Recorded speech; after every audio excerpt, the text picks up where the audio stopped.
Hi, everyone. I hope you can all hear me okay. I'm just going to introduce Greg right away so he can get started. I will continue to make sure everybody is getting in that wants to be here. So thank you for joining us this afternoon. Greg Bennett is here to support us in learning about Google Classroom. And so I'm just going to leave it to him. If you can type questions into the chat, that would be great. I can monitor that. But also Greg can let us know sort of what might be best for him. He kind of wants to make sure that you get all that you need out of this. So I will leave it to Greg. Hi everyone, Greg here. So I think the best way to run this would be more of a run and gun troubleshooting thing. I don't have a set agenda for what I'd like to cover. I just want to be able to answer as many questions as possible in terms of how we set things up, how we get things graded. Whatever you need, please type in and I will answer as many questions as possible. I do have a trial classroom set up and I have a few consenting colleagues as students per se. So I can show you a little bit more of the in-depth stuff rather than just talking about it. And I can show you a few things as well. So please don't be shy. Let me know what you need and let's have a good session.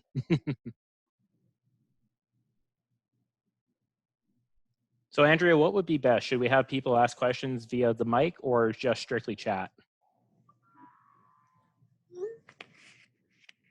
Am I mute? Oh, whatever works for you, maybe both, so that, you know, we can kind of just go back and forth. Okay, sounds good. So I do see a question here. I've never used Google Classroom. I don't know how to set it up. That is just fine. Let's do that. So I'm going to just go back to the start of Google Classroom. I already have a few classrooms here, as you can see. Greg, can you, I don't know if, like, are you guys all able to see his? Oh, sorry, I haven't shared my screen yet. That's okay. my fault.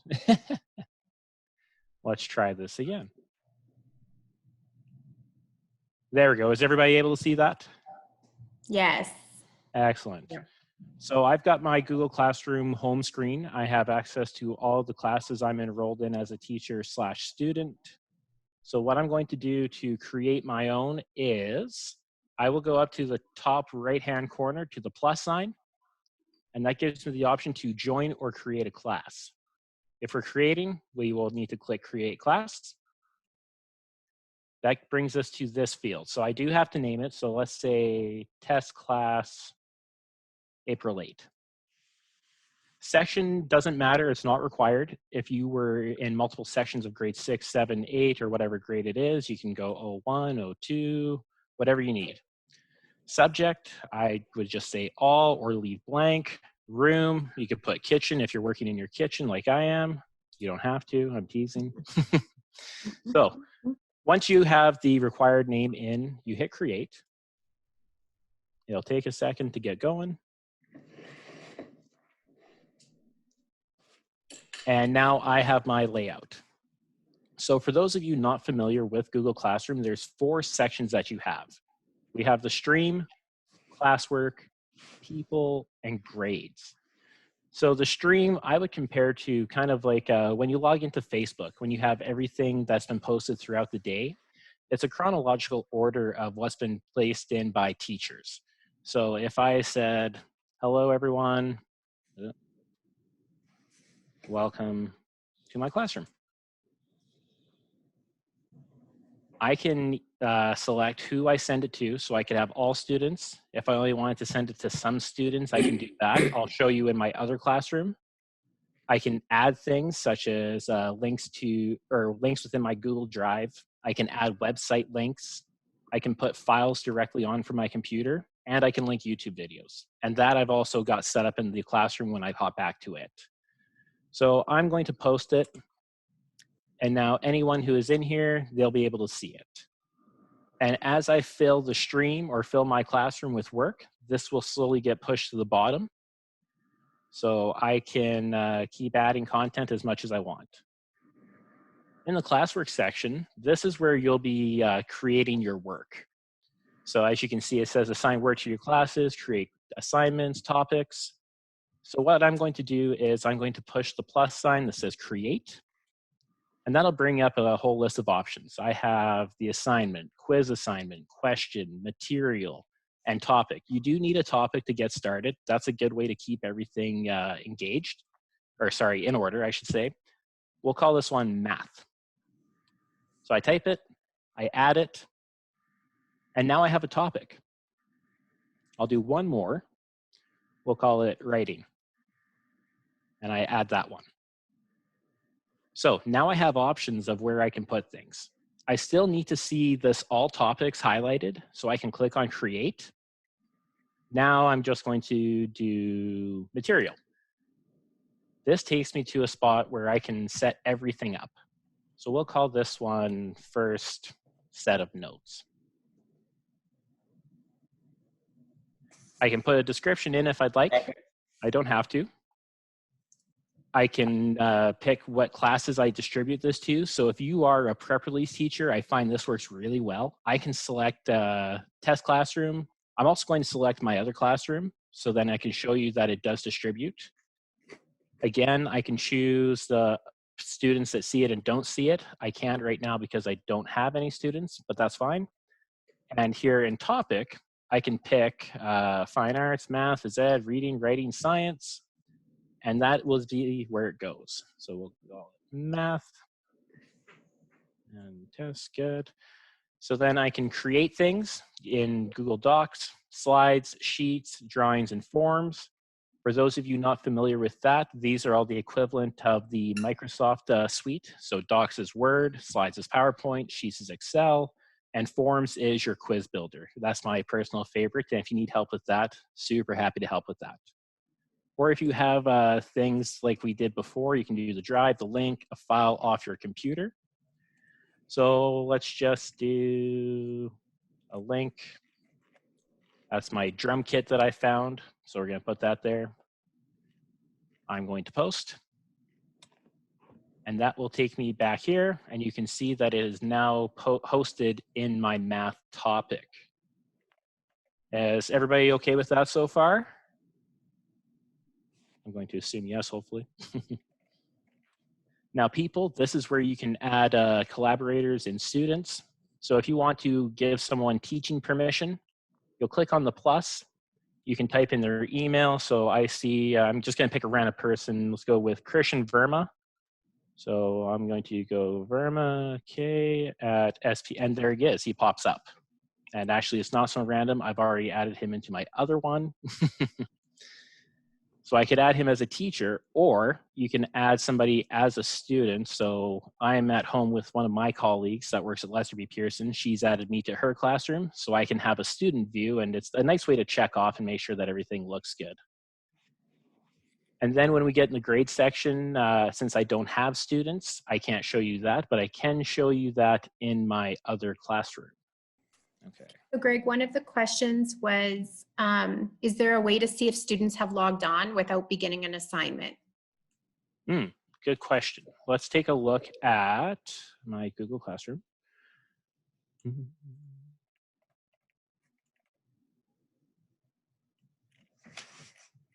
So you can see if people have access, sorry, we're just talking access to the class, Andrea?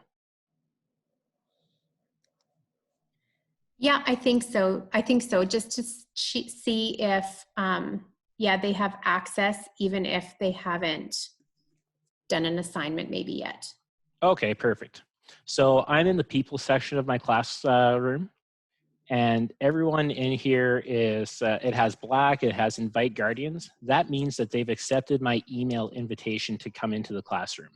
If they were not accessing it yet, so I'm going to add somebody, let's go with Blair, invite. So I've sent the invite and Blair hasn't accepted it yet, so she stays uncolored. So until she actually accepts it, then we know that she hasn't accessed the class. Let's see if I'm assigned as a teacher, but I'm really just wanting to check in and see what's happening. Would it be best to just be included as a student?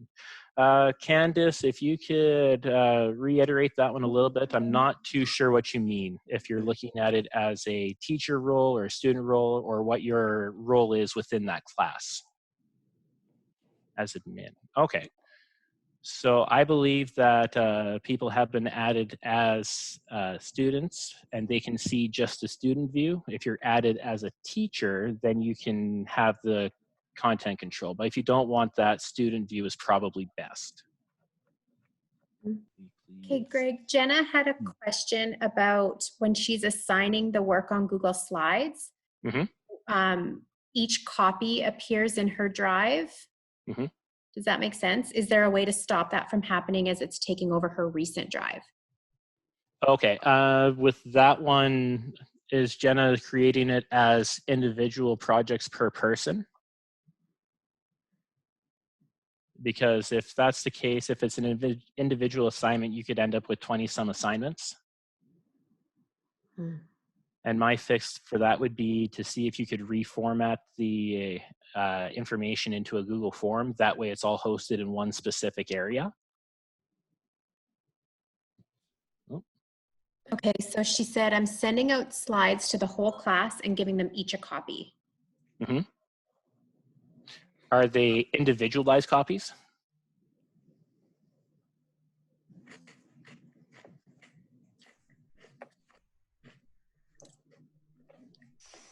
Jenna, do you wanna pop on and just ask? Like if I post an assignment on Google Slides and then I select so each student has a copy so they can actually work on the slides, when they turn it in, each and every one of their copies comes up in my recent drive. Mm-hmm. Gotcha. Okay, so with that one, Google Slides doesn't have the same marking capacity or capabilities as Google Forms, so you would get repeated copies. If you wanted to, you could submit the slides as material. They can read it, and then you could have a Google form attached to it that they actually fill in their answers rather than dealing with 25 separate copies. Thank you. No problem. And just off of that note, I'll click on this science one here. This is an example of the material. So I can go to view material, I can click on it, and I don't need to distribute it. If it's for all of my students, I can just send it. As you can see, I've used lorem ipsum, very dead language. So students can download that and work on it.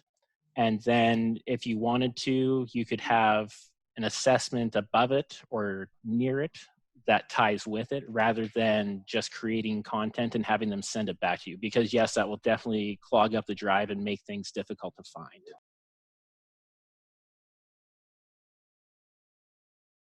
The questions here, Greg asks, what do you think is the best way for organizing the classwork after you have a topic? By date, like she said, for posting all the activities for the learning week? How would you organize that classwork? Good question. So let's go right back to the start. There. So you will notice that as you put things in, it'll start bumping down. So if I added something else to science, we'll just do something random and quickly. Test, all students, 100. So science, assign. So this test document I've placed has now bumped this one down. So what I could do to keep things current is if I still want people looking at the science notes from April 8th, I can move it up. That way it's right at the top. And you can also specifically label it to say, please look at this first, or make sure that you have something in there that's eye-catching. So like I said, it does all move chronologically. So as you add, more older posts get pushed to the bottom. So if you need to shift something up, then you can move it up. You can also move your subjects as well. So if I wanted to move science, I can move it up, and now it's at the very top. Or if I wanted reading to move, I can push it as well. So it's a little bit of a manual task, but that would be the best way to technically organize it for your students to view. Hopefully that makes sense.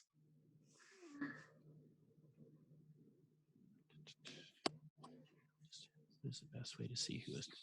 Okay, so I'm going to come back to the student view in just a moment. I'll answer the best way to see who has turned in assignments. And it's actually really nice. When you go to the grade section, you can see what's been assigned here. And actually, I might just pop into my actual one that I work with.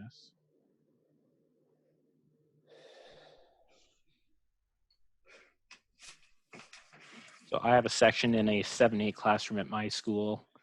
I'm going to find my classwork, go Bennett, and I'm going to, I can actually see that I've assigned it to 5 people. I have 1 graded and nobody else has turned it in recently. So if I click on this, it'll take me right to the assignment. I can see who's been working on it or who hasn't yet, and I can see who has actually submitted it, and I can return it immediately. It's quite nice.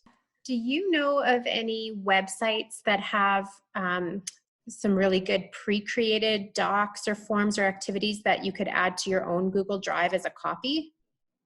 Unfortunately, I don't know that one. I'd have to do some sleuthing, but I for sure know they exist out there.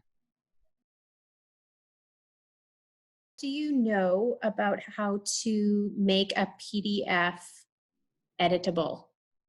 Editable PDFs. So I have heard a lot of good things about the Kami app. Kami is Kami. It's a Chrome extension that you can download. So when students open the PDF, it becomes editable and they can send it back once they've answered it.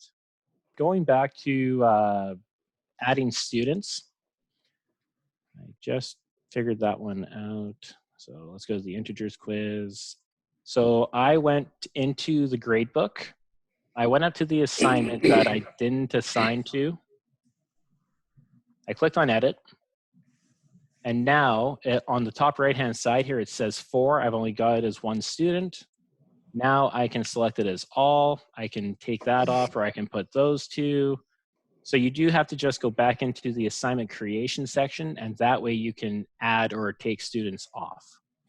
A question here about, can we or why can we not email parents through Google Classroom? I did come across that issue the other day. So let's go to the front. We'll go to people.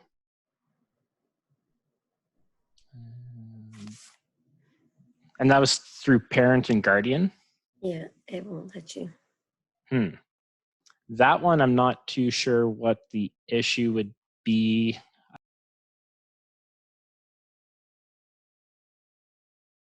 So you talked about how, and actually it's on your screen right now, so you can see that Blair hasn't accepted your email invite, right? Mm-hmm. Okay, so what about, is there a way to see how often students are checking in? So are they checking in every day, or are they checking in every week? So is there a way to figure out or to see on there how often students are accessing? So unfortunately, there isn't a way to see how often they have actually logged in. The only way you would know that would be if you had a daily check-in or created something to keep them accountable. So it doesn't have an auto tracking of logins. So I know that's not ideal, but unfortunately, that is the way this one is set up, or the Google Classroom is set.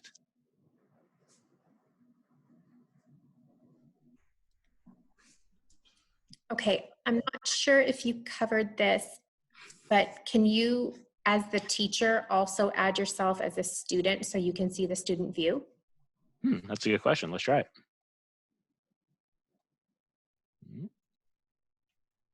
Energy, invite. I cannot invite, no. So you can't add yourself to be a student if you are already a teacher.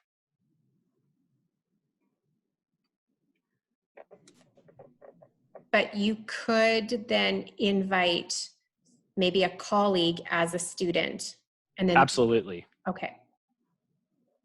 Yeah, that's a nice way to make sure that people see what you want them to see, and it's an easy way to check in with somebody.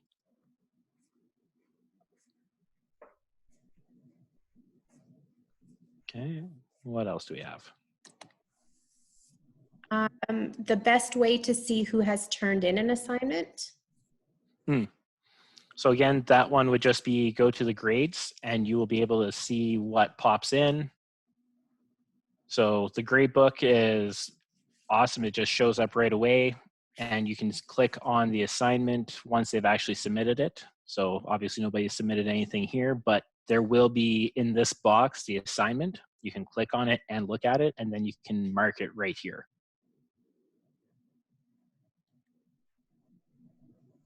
Okay, and on the topic of that, if the student has emailed the teacher the assignment versus submitting it through Google Classroom, can the teacher add the assignment on their behalf?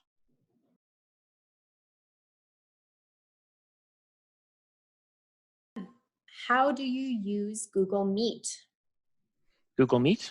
Mhm. Okay. So we'll open Google Meet. And this is the screen that you get. So you'll go join or start meeting. You can leave the chat blank, but we'll go chat April 8.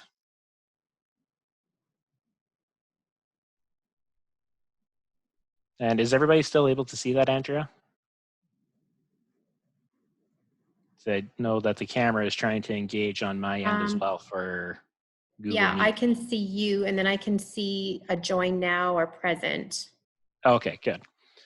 So then there's nobody else here. In here, I can add people. So I can send invites to people through that. So you would use the email that they've registered with in their Google Classroom. And you should be able just to send the invite to them. Or you can copy the link and send it via email as well.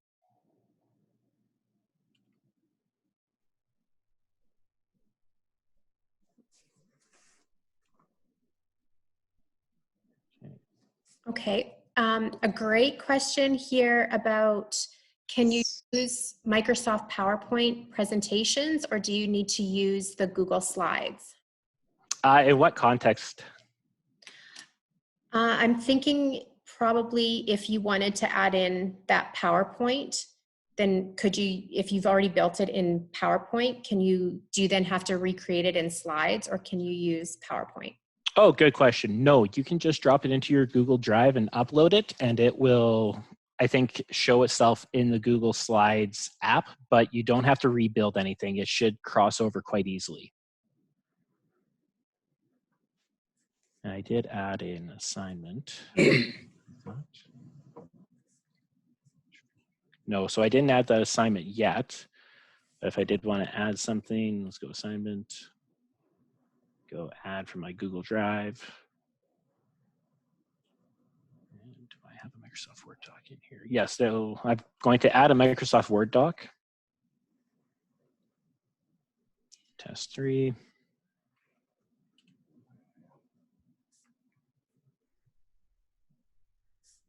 So I can open that, click on it.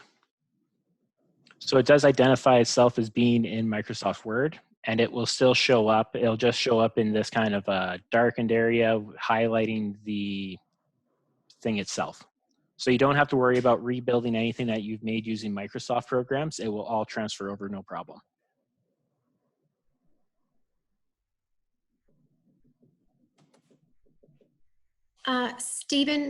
Stephen, do you want to pop on here your question about emailing their fictional school email address? I'm not sure what you mean. When you set up the Google Meet, you put in the children's 7-digit number at SPSD to ask them to join. Does that send the join to that fictional email? Yes, it should show up at their email, and then they'll be able to click the link and accept it. Are you saying then that actually connects to a real email address?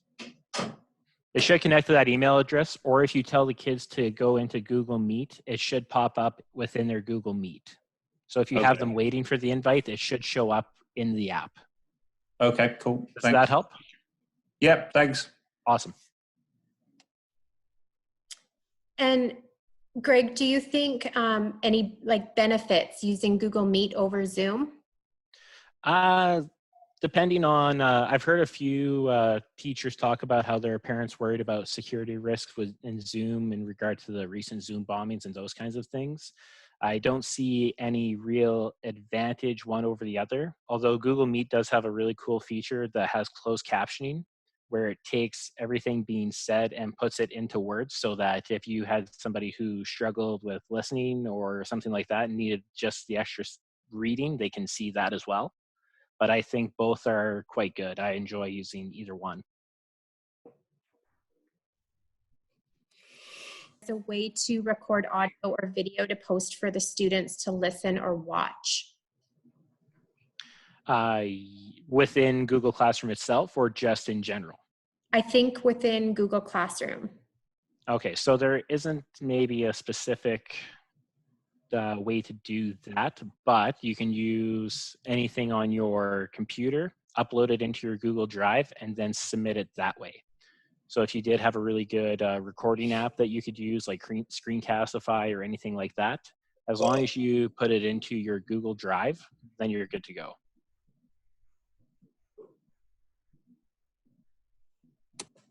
Okay, another great question here.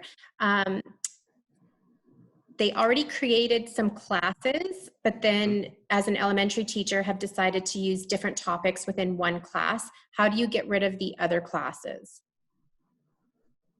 So there's multiple classrooms made.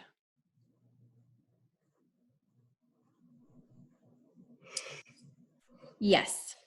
Okay, so I would say, do I have one? So what you would do then is, I believe you can archive them.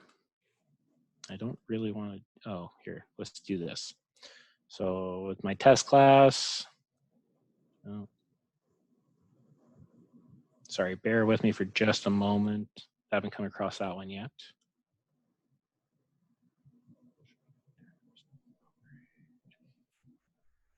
Oh, that's at the front. I need to go back here. So you would go to the front page of Google Classroom, and I would click on the 3 dots in the right-hand corner for test class April 8th, and I would archive it. And so nobody else can make changes and everything stays active. I archive it and it's gone. So that would be the way to get rid of other classrooms that have been made. So if you were to, so I'm just playing around because I don't have my own Google Classroom, but I'm trying to help people who are creating theirs. So for example, if you were to create a Google slide, so I found a template for a TED Talks type of template. You watch a TED Talks video. I made it fillable using, I forget exactly how, just playing around, saved it as a Google slide, shared it with a teacher. When she shared it with her class, then I started getting asked permissions to share. Is there some way so that I can share it with a staff member, they can post it, but then it's no longer associated with me? Yes, definitely. I was fiddling with that on the weekend with a colleague. So I'm going to go into my Google Drive eventually. So I'll go into my Drive and I will take a quiz that I made.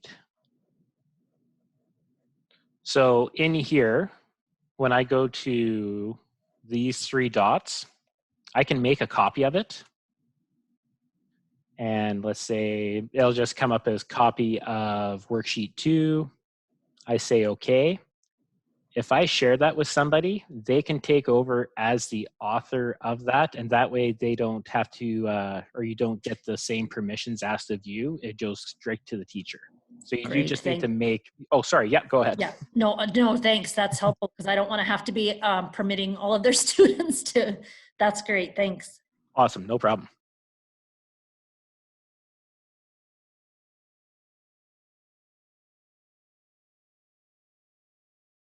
Just a question on here. How do you write comments on an assignment?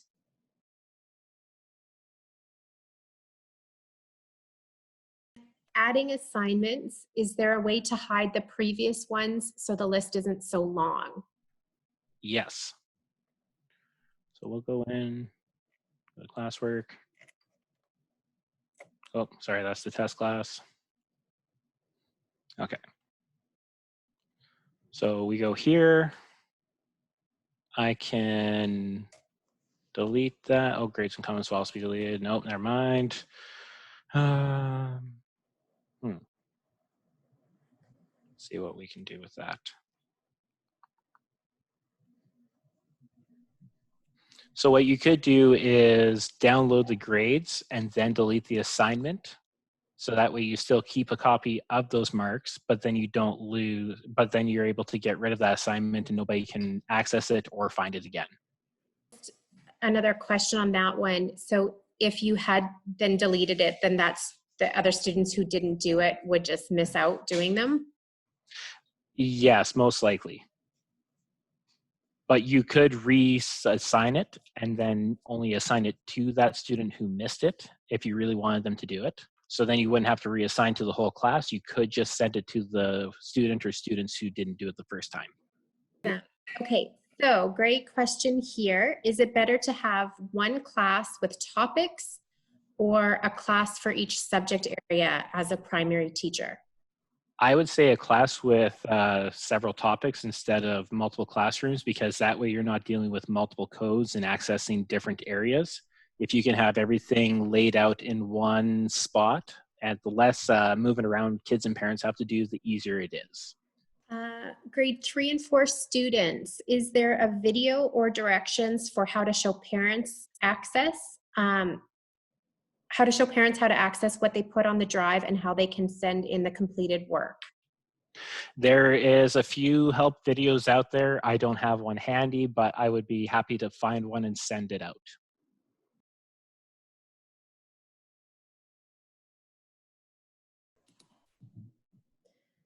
Okay. In topics, can you select some students instead of all of the students? You can select students. Sorry, just a little bit more detail. So I have multiple reading levels. I only reading level 1.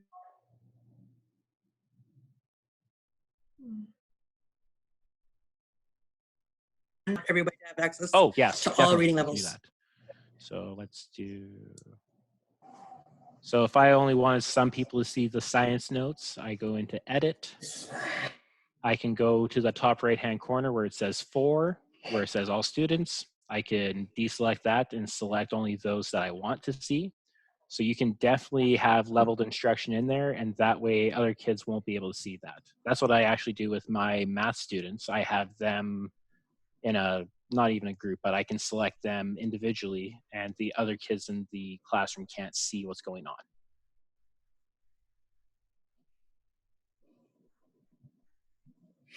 I'm a really slow learner and I need to see things more than once. So I'm asking actually the same question because I just went and tried to share a copy of a slide. Yep. Can you show one more time how you share a document that you created with someone so that it's theirs to use? Yes, definitely. Thank you. Sorry about that. Oh, no problem. So we'll go back in here.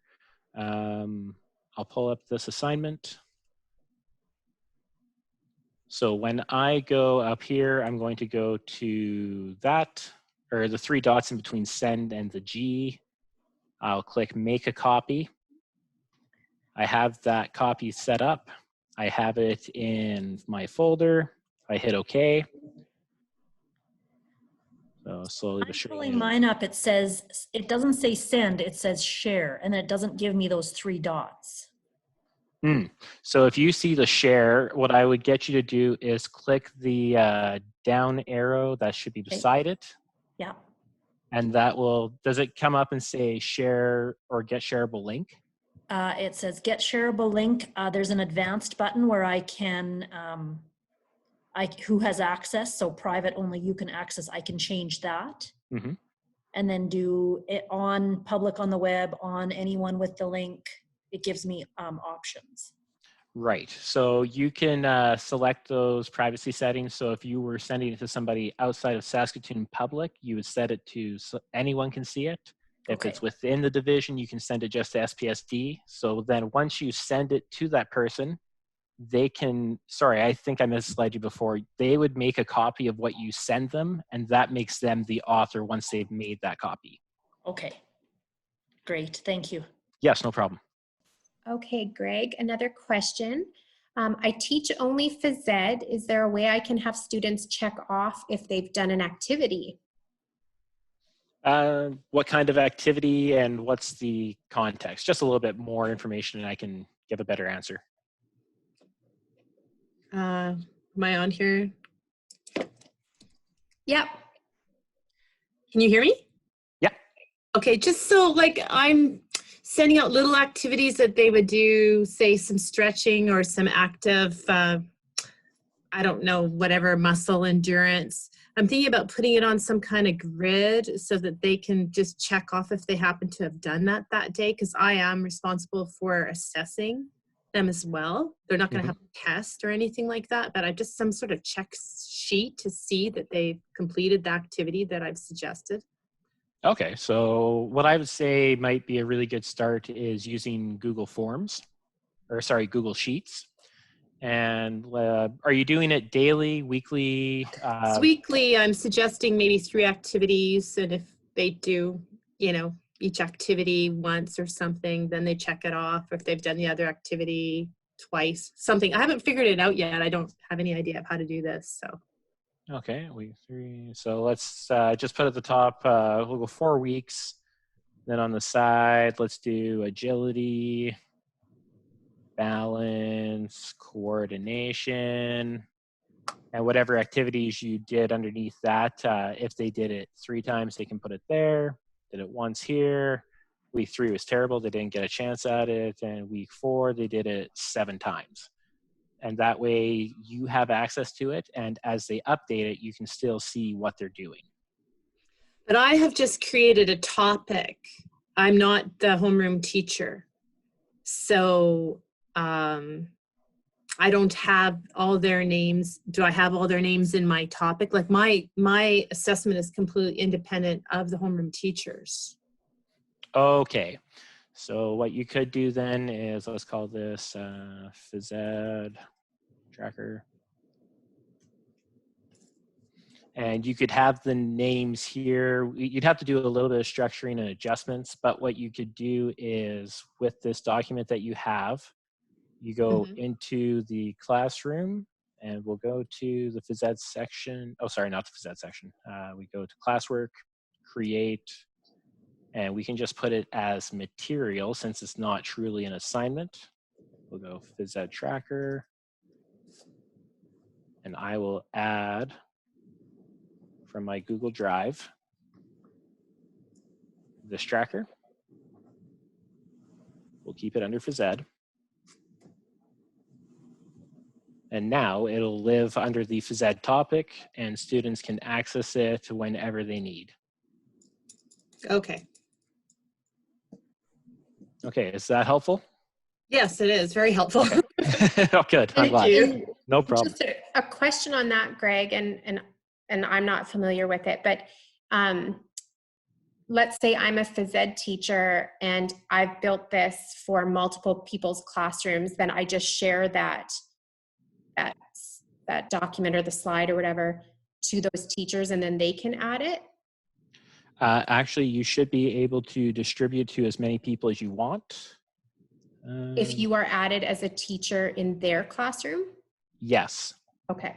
So where I did that before. So we just create the assignment and where it says 4 here. So I've got Mr. Bennett's, but I also have the option to send it to this Chief Whitecap, Rokerberg, Gibson, Lalonde, whoever I'm working with, I can distribute that. And as long as there is a similar topic within each of those classrooms, it'll show up. So there's less hassle of moving in and out of different classrooms. You can distribute it just from one spot. Awesome. So then the other question along that lines is, would you have to make a copy of that assignment for each student if you don't want the student names down the side? Because would the students be able to see that and they could see how many times other kids have been doing it? Yes, that is a privacy issue, that it would be open to everyone. So you could technically do student numbers, and most kids don't know each other's student numbers. Or you could get them to send you a fun nickname like Superman, Batman, and that way nobody knows theirs. So you do have anonymity still. So that would be a bit of a workaround for that one. Otherwise, you would have to individualize the sheets, which is a bit of a pain. Yeah. But then instead, what you could do is do a Google form and say, how many times in the past week did you do this? And then you have options for them to pick or to type in or anything like that.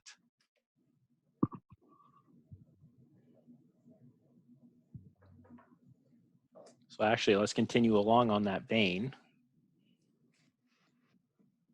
because I got a big spot for the phys ed teachers. So I could do phys ed tracker April. So for the first question, I could say, in the last week, how many times did you physically go outside? Because I know just recently I hadn't left the house in 13 days. So you forget to actually go outside. And there you can do options. So 0, I can add another one, 1 to 2, or 1 to 3, 4 to 6. And I can continue along in that same vein.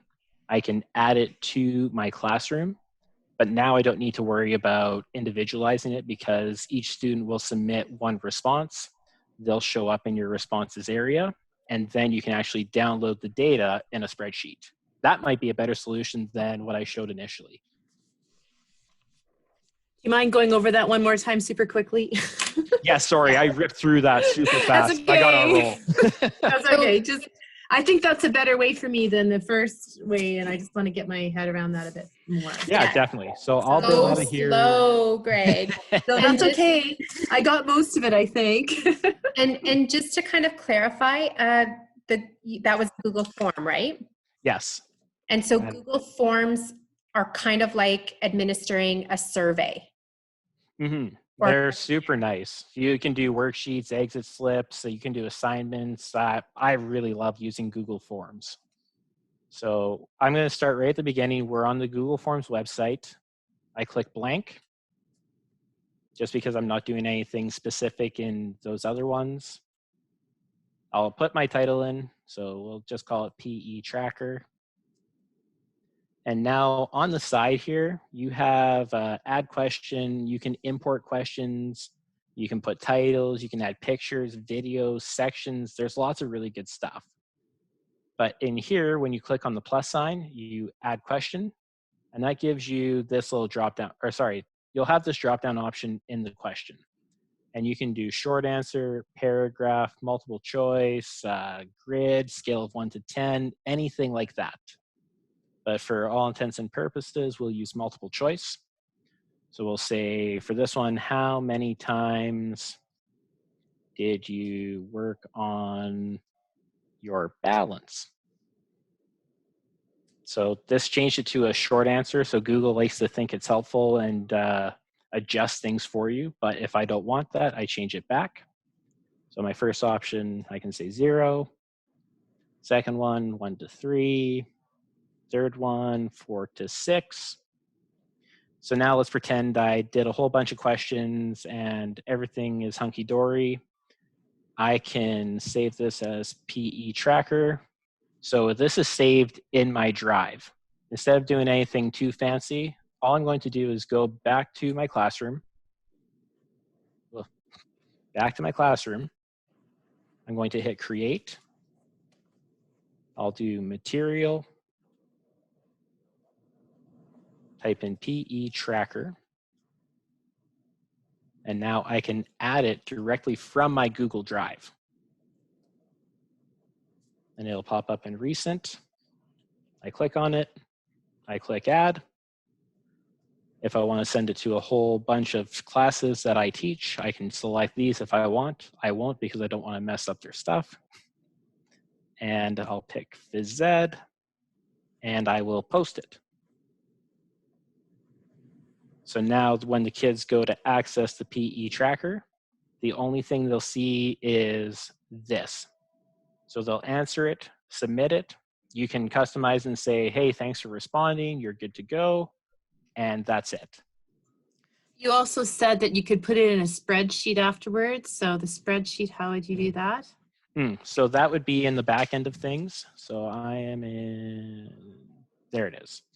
So when I go to responses here beside questions, I click that. This sorry. little icon here is response. create spreadsheet. And then it'll actually generate a spreadsheet of the responses I have.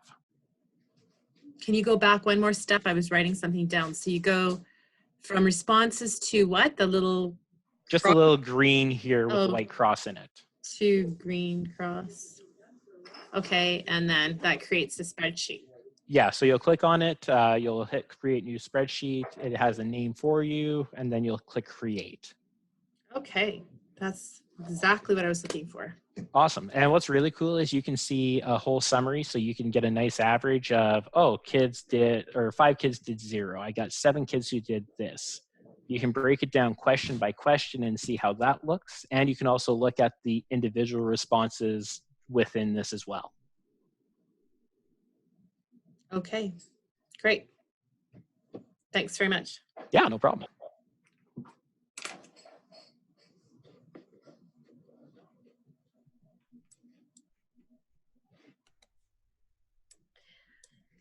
Thanks, Greg. That right there would be like my number one go-to, I think. We're going to kind of end here, but I just want to let you know that Greg, you're open to getting questions and stuff from other teachers. Oh, sorry, there's a few people unmuted and I'm having trouble hearing. Just that you're open to getting emails or some specific questions maybe from teachers. Oh, yes, please do. Bennett G at SPSD is my handle. So please, whatever you need, let me know. I'm more than happy to help. All right. Thank you so much. That was really good. We really appreciate that.